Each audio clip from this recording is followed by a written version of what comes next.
Thanks, Amanda. The coroner in Moscow, Idaho says the 4 University of Idaho students who were killed this week were stabbed with a large knife. Moscow police say they were pronounced dead in an off-campus home around noon on Sunday. Police say the victims are Ethan Chapin of Conway, Washington, Madison Mogan of Coeur d'Alene, Idaho, Zayna Kernodle of Avondale, Arizona, and Kaylee Gonsalves of Rathdrum, Idaho. Thanks, Gracie.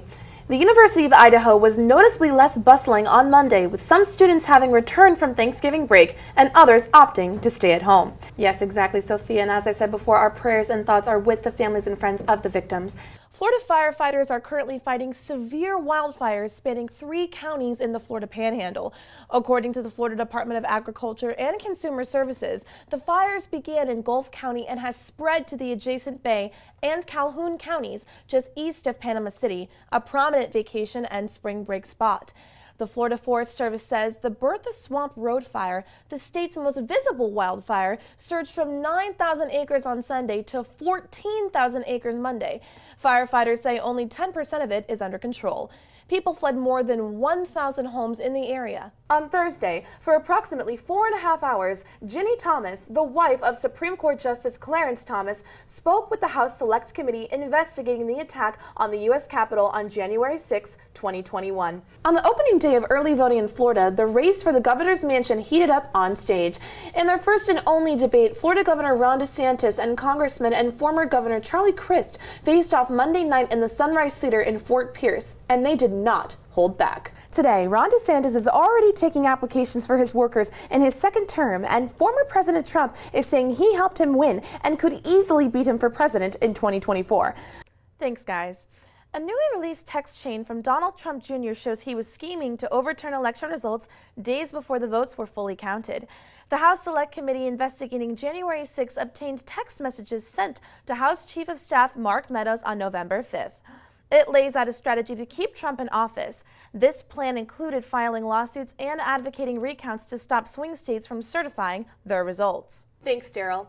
In other news, railroad union leaders say they are set to strike as early as this Friday, a move that could halt as much of 30% of the nation's freight.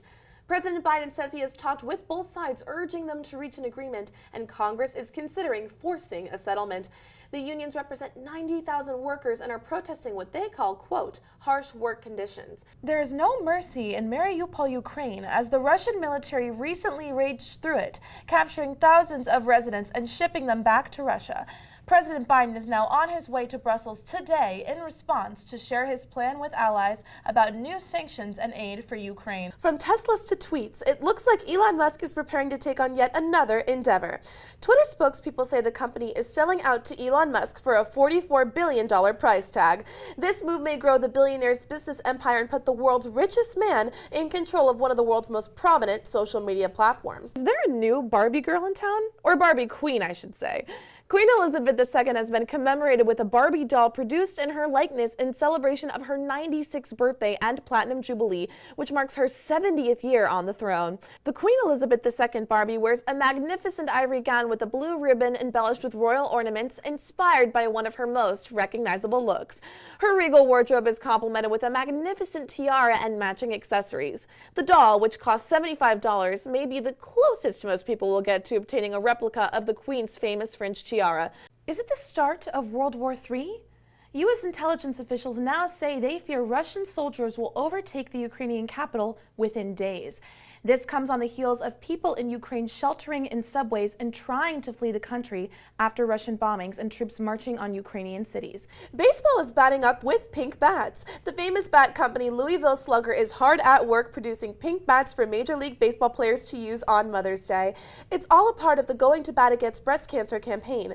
This is the factory's 16th year producing bats to promote awareness for breast cancer, encourage screenings, and raise funds for research. Many MLB stars will use the colored bats during Mother's Day games. This A-list group of athletes includes former University of Louisville baseball star and Los Angeles Dodger Will Smith, Atlanta Braves' Adam Duvall, Texas Rangers' Nick Solak, Chicago White Sox' Adam Engel, and several others. Jared, in case it rains, you can stay in and play with your brand new Queen Elizabeth II Barbie doll. I didn't know you were getting me one. It was a surprise. And that's all the time we have for today. Thank you for watching, and we'll see you on Monday for our next episode in the studio. Have a great weekend. Back to you at the desk. Thanks, Jared. Well, let's hope the weather is beautiful because even though we only have 2 more weeks, I'm a Florida girl and I'm going to be stuck here all summer, so I'm hoping it's beautiful. Yeah, I mean, I'm going back to California. We're only here for 2 more weeks. Well, it looks like it's going to be a great weekend to hit the beach. And just in time for the Mardi Gras celebrations. Absolutely.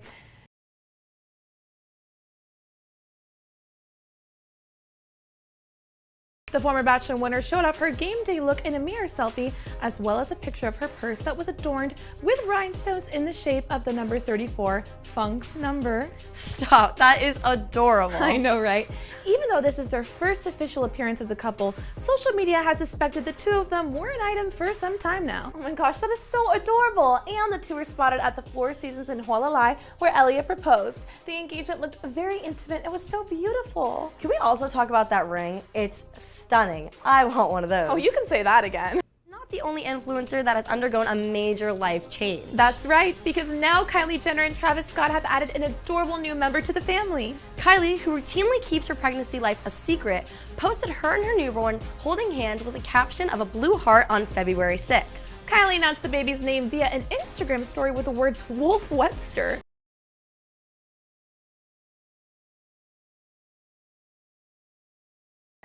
Happy Tuesday, Hurricanes, and welcome to your February 28th edition of Canes Cast. I'm your host, Juliette Valle. We're closing out the month of February with a potential all-time temperature record. A high pressure continues to dominate our weather system, and above average temperatures will be carrying in to the month of March. And we're looking at our all-time February record heat of 90 degrees. And should we reach this forecast today, we'll be matching up with that 1956 record once again, the all-time February record heat here in Miami. Oh my goodness, guys, that is really hot. And the reason for this heat is because of the southwestern winds coming in from the Caribbean, which is leading to those high temperatures here in Miami.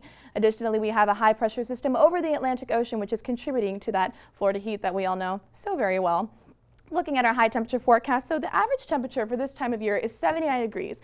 We are clearly well above that, especially looking at Thursday through Saturday, but luckily next Tuesday will be 78 degrees, back at that average and cooling down. Looking at our future cast, we're seeing a stalled stationary front over central Florida, which is allowing those high temperatures to occur in Miami in the first place.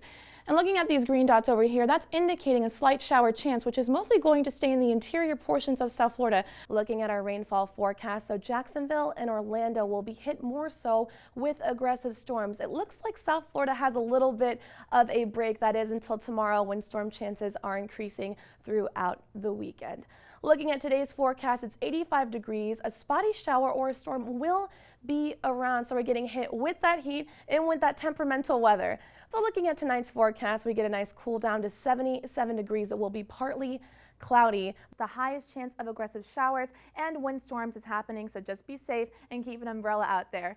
So we're moving on to our high temperatures this week. So in Miami, we have 83 degrees, Fort Lauderdale 85, and Naples 87, and that goes for West Palm and Fort Myers as well. But then again tomorrow, we go back up to 90 degrees, an increase from today, partly sunny with a chance of storms. But here is the good news. Looking at our 7-day forecast, so this weekend it's going to be a strong chance of storms, especially through Sunday. As we can see tomorrow, it's going to be quite hot with a storm chance. However, on Monday, it dries out and cools down. We can see at night that most nights next week, we're going into the 60s. So we're getting less rain and we're getting a little bit of cooler weather, which personally I need during finals week.